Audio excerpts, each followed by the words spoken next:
The Jedi Order is over 25,000 years old and has produced thousands of knights and masters throughout the eras. A common belief amongst Star Wars fans is that the Jedi of the Old Republic period were stronger than their compatriots during the High Republic or the Clone Wars eras. They point to their insane wars against the Sith like Emperor Vitiate or Nihilus, and some of the spectacular feats that Jedi like Revan, Satele Shan, and Nomi Sunrider were capable of. However, this is a way more complex discussion than you might expect. The later Jedi Order faced different challenges than their forebears. Meanwhile, George Lucas once said that Luke Skywalker was the most powerful Jedi ever, although he did change his mind. It's also worth noting that many of the most dramatic feats from the Old Republic aren't part of the current canon. I'm going to look at this topic from 4 different perspectives, so let's get started. One of the major differences between the Old Republic era Jedi and their later counterparts was that they existed in a period of constant war. Let me put this in perspective for you. The New Essential Chronology explains that Exar Kun and Ulic Qel-Droma ignited the Great Sith War in 3996 BBY. The next 300 years saw almost endless conflict and chaos. Next, there were the Mandalorian Wars, followed by Darth Revan and the Jedi Civil War. After this, there was the rise of the Sith Triumvirate and the First Jedi Purge.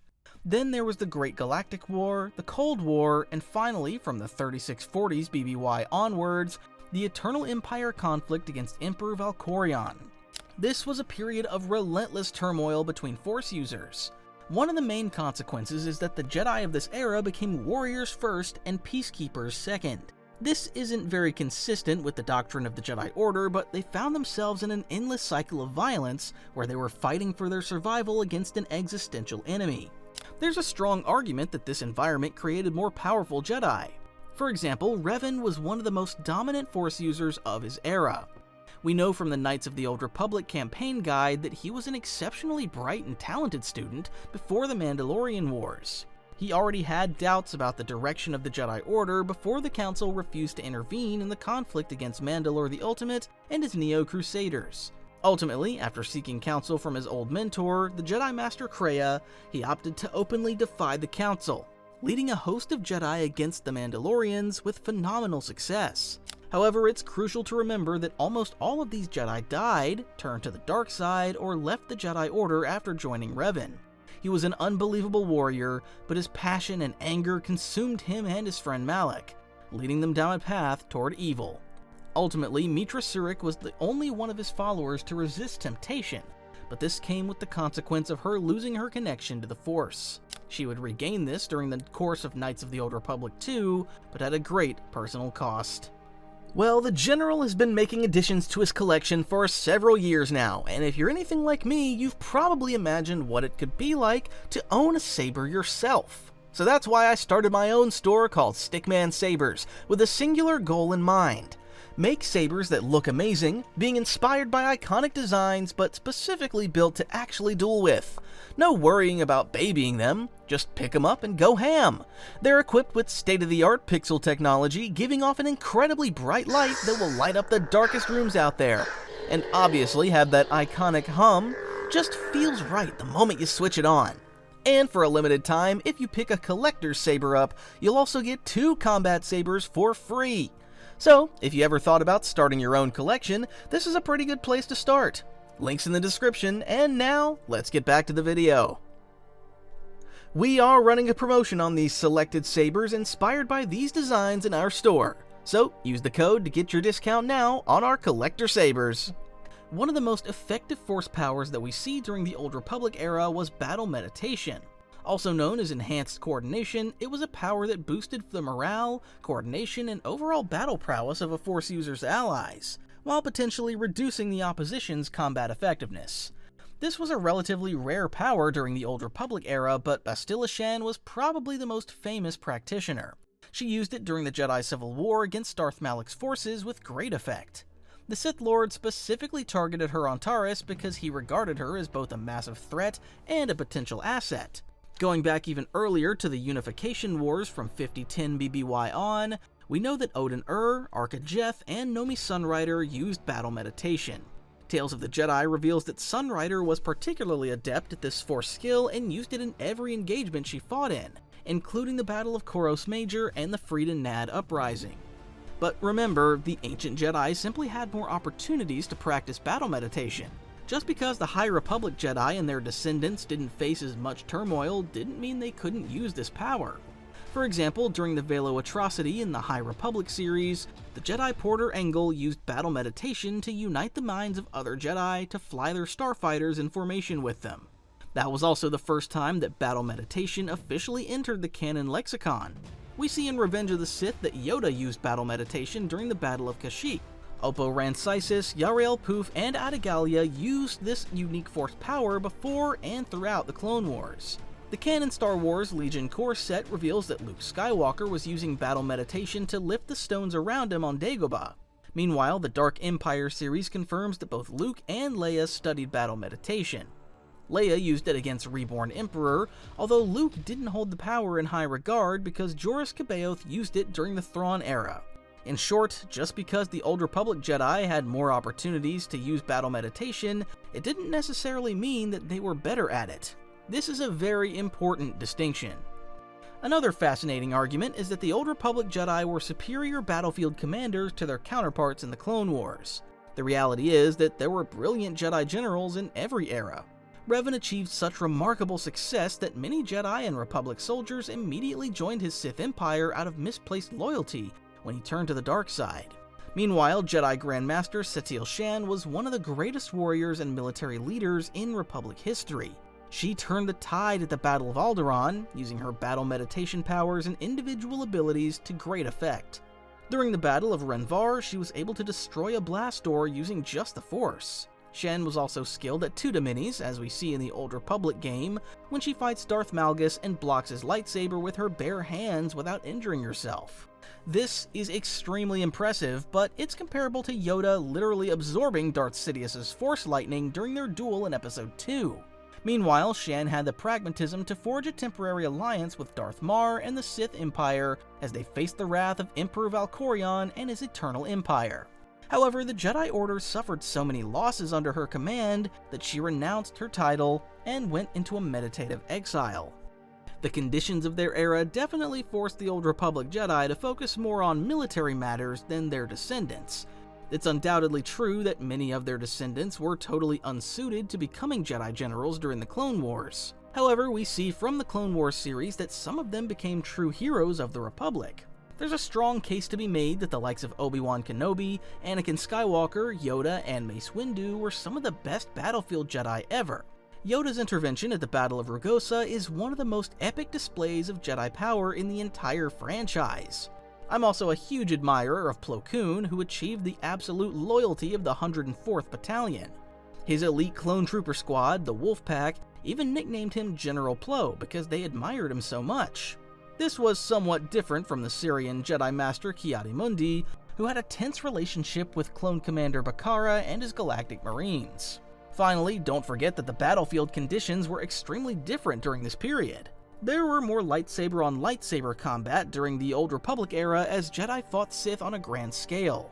The Clone Wars era Jedi faced a totally different threat from the Separatist droid army. However, I think it's overly simplistic to say that this meant they were weaker. Remember, technology in the Star Wars galaxy evolved and progressed over thousands of years. During the Clone Wars, the Jedi faced lethal threats like droidekas, commando droids, and Magna Guards. These were often more than a match for less experienced Jedi, and were more devastating than most droids of previous eras, with the possible exception of HK assassin units. Later, during the Yuuzhan Vong War, the new Jedi Order faced a threat like nothing the galaxy had ever faced before. The Yuuzhan Vong existed outside the Force, so the Jedi were at a massive disadvantage in the beginning. However, eventually they adapted and proved themselves the equals of their forebears. The likes of Corran Horn, Silgal, and Mara Jade definitely underwent less philosophical training than previous generations of Jedi. However, this was also a strength in some ways because their experiences as X-Wing jockeys, Imperial infiltrators, and diplomats gave them more adaptability and understanding of the people they were trying to protect. Next, I want to talk specifically about lightsaber combat. This is one area where the Old Republic Jedi will definitely win, right? Again, it's not that simple. As I already mentioned, lightsaber dueling was a key part of most Old Republic conflicts. Of course, entities like Darth Malak's Sith Empire and Vitiate's Eternal Empire also had troopers with projectile weapons, but there was definitely more lightsaber dueling during this period than in subsequent eras. We know from Knights of the Old Republic that the battles between the Sith and the Jedi had a few unexpected consequences. Blasters were relatively obsolete during this period because the Force users wielded their lightsabers so effectively. Many regular soldiers used melee weapons like vibro swords interwoven with cortosis ore so they could hold up against lightsabers. However, everything changed after the 7th Battle of Ruusan in 1000 BBY, at the end of the New Sith Wars. This saw the defeat of the Sith and the near destruction of their order. We know from the Darth Bane novel that he was the sole survivor and instigator of the Rule of Two. Suddenly, for almost 1,000 years, the Jedi faced very few enemies wielding lightsabers. In canon, we see a rare example during the High Republic era when the Stranger literally ran through a bunch of Jedi in the Acolyte. However, the circumstances triggered a major evolution in lightsaber training from the Jedi Civil War to the Clone Wars. During the Old Republic era, most Jedi favored heavy fencing forms like Shicho and Makashi. This was the peak era for pure duelists, but they became less popular when most of their enemies were wielding blasters. Makashi particularly fell out of fashion during the High Republic era. Despite this, there were still some specialists, including Count Dooku, who dedicated himself to this style, even constructing a curved hilt lightsaber for more fluid blade manipulation. One of the unforeseen consequences of the relative peace during the High Republic era was the rise of Form 6, Niman. In short, Niman attempted to balance aspects from each of the previous 5 forms, blending them into a less intensely demanding combat style. Basically, Form 6 practitioners were jacks of all trades, but masters of none. It was particularly popular amongst Jedi consulars and lorekeepers who wanted to focus on negotiation and arcane study instead of saber combat. However, this was inadvertently why so many Jedi died during the Clone Wars. One of the most notorious examples was during the Battle of Geonosis in Episode 2, when Mace Windu basically grabbed every available Jedi in the temple, regardless of their saber proficiency. Many of them were overwhelmed by blaster fire in the stadium on Geonosis because they didn't have the capacity or training to stand up to it. However, this doesn't necessarily mean the Clone Wars era Jedi were all weaker. Indeed, this period had some of the most incredible duelists in all of Star Wars history. Yoda was a master of Form 4, Ataru, fighting with incredible skill and energy even when he was over 800 years old. His Force valor gave him the vitality to overwhelm Count Dooku in Episode 2 and go toe-to-toe with Darth Sidious in Revenge of the Sith. Anakin Skywalker favored the heavy-handed Form 5, also known as Jim So. Later, in Episode 6, his son Luke would use a similar style against Vader. Obi-Wan Kenobi is another example of an elite duelist. He defeated 2 Sith, Darth Maul and Darth Vader, in multiple duels across the franchise. The Jedi Council also handpicked Obi-Wan to face General Grievous in Episode 3 because they believed his mastery of Form 3, Ceresu, made him the perfect opponent for the cyborg warrior. Meanwhile, the Revenge of the Sith novelization says that Agen Kolar, Kit Fisto, and Saesee Tiin were some of the greatest duelists in Jedi Order history. Obviously, this didn't stop Darth Sidious from annihilating them, but it's fascinating to consider if an equivalent Old Republic Jedi like Vrook Lamar or Kavar would have fared any better. Of course, there were elite duelists in every period of Star Wars history, from the Hero of Tython in the Old Republic to Shadow Vow in the Legacy era. That's why it's so difficult to divine whether any single period was truly stronger. On the surface, it may seem like the average High Republic or Clone Wars era Jedi was a weaker lightsaber duelist than the Ancient Order. However, that removed the nuance from the argument. On the other side, the prequels Jedi definitely became more adept at fighting against blaster-wielding enemies. And we can't move on without discussing Mace Windu, who created one of the most effective and devastating lightsaber styles of them all, Vapaad. Star Wars Insider 62 explains how Vapaad was a variation of Form 7 that led the user perilously close to the dark side because of its focus on physical combat. Juyo was the original form of Form 7, but most Jedi avoided it because of its open aggression and brutality. In Knights of the Old Republic 2, Kreia told the Jedi exile Mitra Surik that it was like a surrender to the Force and to chaos. Vapaad was a more refined variation because it was a state of mind as much as a fighting style that few could master. Windu developed this style with his fellow Jedi Sora Bulk, however the Weequay Jedi succumbed to the dark side. The Star Wars databank reveals Windu's explanation for this. Bulk didn't master Vapaad, Vapaad mastered him. Such was Windu's proficiency as a duelist that he even overwhelmed and disarmed Darth Sidious before Anakin's intervention. Some fans still debate whether the Sith Lord allowed Windu to win, but George Lucas himself confirmed in Revenge of the Sith commentary that Mace legitimately beat Palpatine. Yoda's subsequent duel with the Dark Lord supports this because the old Jedi Master was actually winning the lightsaber fight until Sidious started flinging podiums at him. The point is that there were brilliant lightsaber fighters in every era of Star Wars in canon and Legends, but they adapted to the circumstances they found themselves in. When people compare Jedi power, they're usually talking about their Force abilities or their lightsaber skills. However, they often overlook one of the key aspects of being a Jedi, their spiritual strength. Arguably, this is one area where the High Republic and the Clone Wars era Jedi had the advantage. This is simply because they had more time to devote to their arcane studies. There are definitely examples of ancient Jedi studying holocrons and rare Force abilities. For example, Nomi Sunrider used rare Force abilities that were lost by later Jedi. During the events of the First Jedi Purge, Master Atris preserved many archaic Jedi teachings at her secret Polar Academy on Telos 4. However, because there was so much conflict involving the Jedi at this time, they didn't have as much time to devote to spirituality. It's also an indisputable fact that Old Republic Jedi were far more corruptible than their later counterparts. Several Jedi did fall to the dark side in the years preceding the Clone Wars and during the conflict itself. Count Dooku and Anakin Skywalker are definitely the most notorious, but others like Pong Krell, Sora Bulk, Quinlan Vos, and Barriss Offee. Several joined the Inquisitorius after the rise of the Empire, as we see in the likes of Rebels and the Obi-Wan Kenobi series. However, despite the damage they caused, they were far fewer in number than during the Old Republic era. Many Jedi succumbed to darkness during the war against Exar Kun. This was one of the key reasons why the Jedi Council of that era was so resistant to intervening in the Mandalorian Wars. They feared that more Jedi would die or fall to darkness again. To be fair, the subsequent events proved that they were right.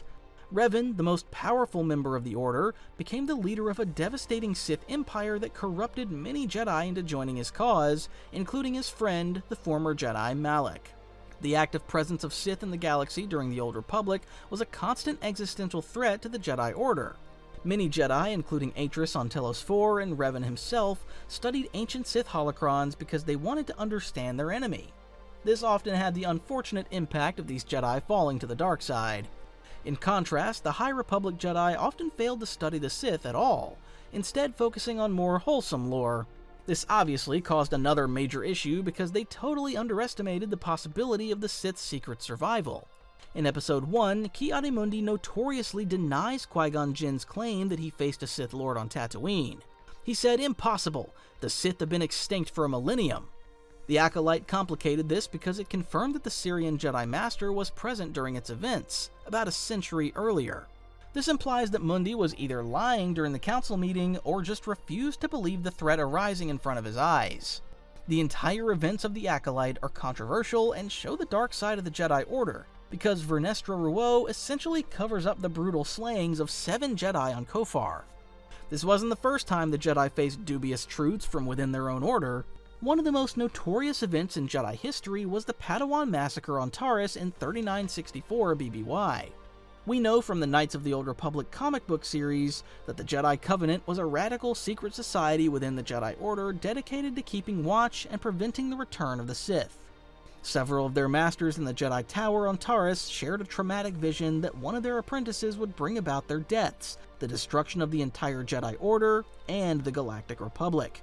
To prevent this, they agreed to slay all their Padawans at a false knighting ceremony. 4 of the 5 Padawans lost their lives, with Zane Carrick the sole survivor.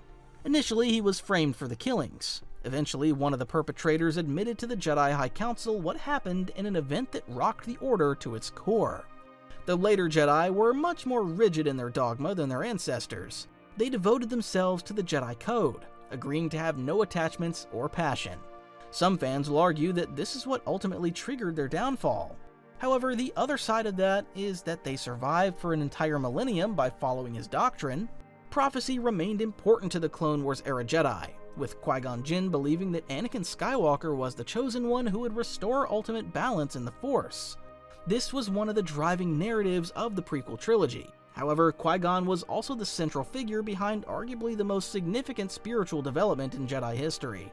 We know from Star Wars Rebels that Qui-Gon was the first Jedi to learn the secrets of eternal consciousness. He in turn guided Yoda and his old Padawan Obi-Wan through these processes.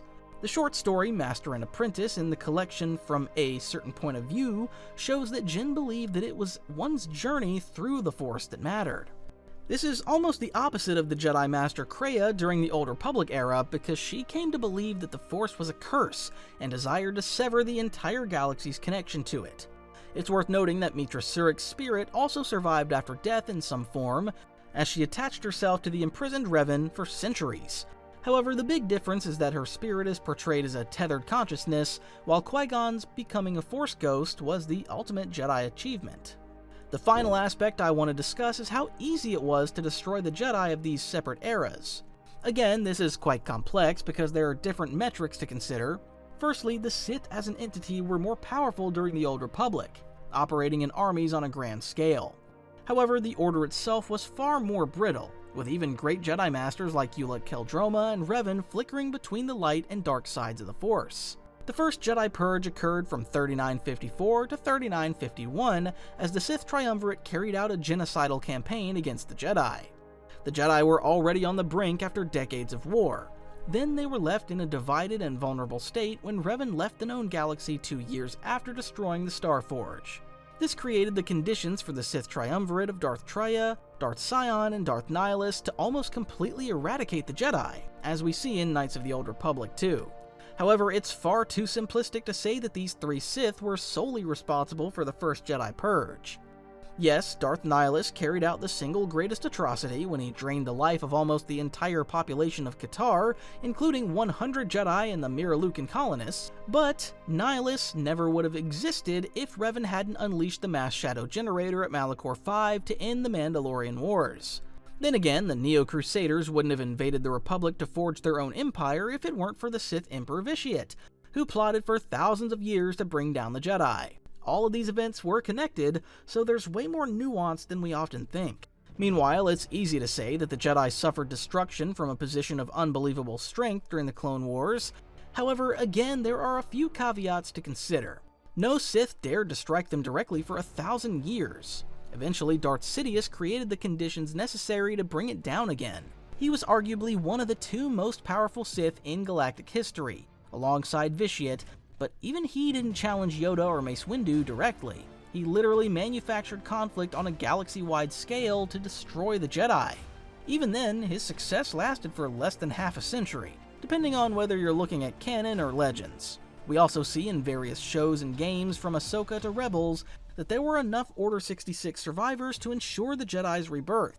Sidious was unable to defeat the Jedi militarily because Darth Bane's reforms created the Rule of Two. His plans took an absurd amount of preparation, from taking control of the Senate and the courts, to engineering a clone army and eroding public trust. That's why it's still so difficult to clearly identify if the Old Republic-era Jedi were stronger than their prequel trilogy counterparts. In open warfare and lightsaber combat against the Sith, probably, yes, but they fell to the dark side constantly, and repeatedly collapsed into civil war. The prequel Jedi were more spiritual and institutionally stable, so it was much harder for the Sith to openly destroy them. The reality is that every era's Jedi had clear strengths and weaknesses, as well as outstanding individuals from Nomi Sunrider to Master Yoda.